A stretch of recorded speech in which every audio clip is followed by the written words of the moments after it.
Hey everyone, it's great to be with you today. It's my privilege to bring you the devotion, and I want to take you to Isaiah chapter 6 and verse 8, and we read these words. And then I heard the voice of the Lord saying, "Whom shall I send, and who will go for us?"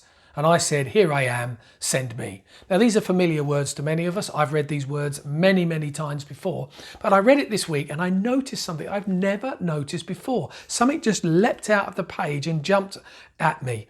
And it was this, a full stop.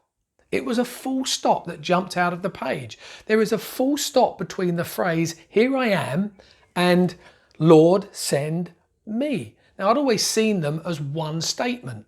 But actually, they're two separate statements. They're two separate sentences. And here's the thing.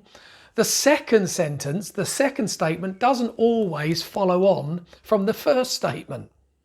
And I've observed in my own life and in the lives of others around me that all too often there is a huge gap, a gulf between intention and fulfillment. That which I set out to do and that which I actually follow through and finish. And I found myself saying, "Lord, here I am. I'm ready. Look at me." And then when God has told me exactly what it is that he wants me to do, then and I've got to step outside of my comfort zone and perhaps what I've got to sacrifice and what it's going to cost me, then I'm more like kind of, "Here I am, Lord, but send him." And I love this in Isaiah chapter 6, just how Isaiah responds so immediately to the call of God and says, "Here I am, send me." And I've got four very quick things that I want to bring out of that chapter just to help you. And the first thing is this. Isaiah had a personal and intimate encounter with God. It says in verse 1 that he saw the Lord and his robe filled the temple.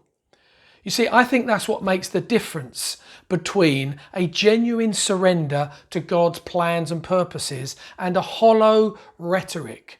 It comes out of a closeness and an intimacy that we have with God our Father. You see, every work of service we do for God must come out of a deep love and a deep devotion for him, or we will never be able to sustain it.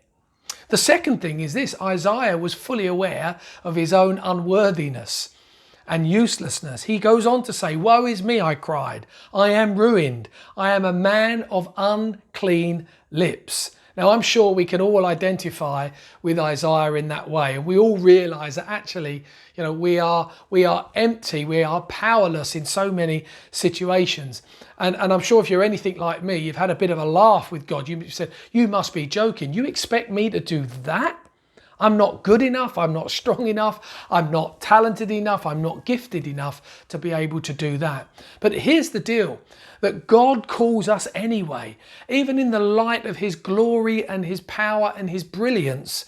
And we see our own emptiness and we see our own uselessness. Yet God still calls us and says, "No, my hand is on you. I've called you for acts of service."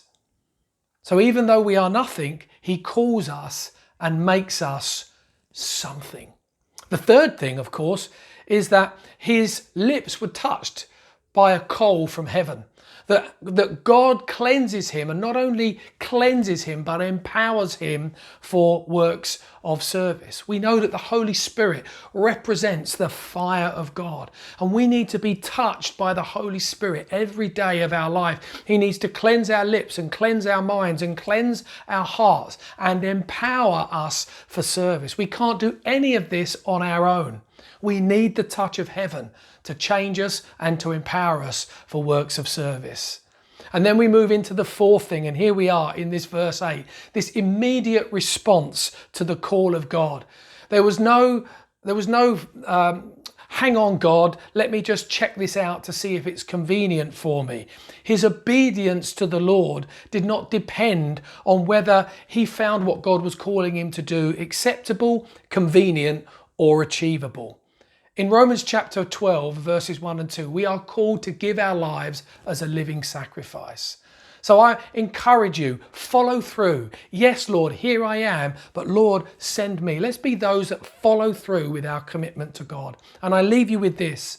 What God chooses, he cleanses. What God cleanses, he molds. What God molds, he fills. And what he fills, he uses. Hope that's a blessing and a help to you today. God bless.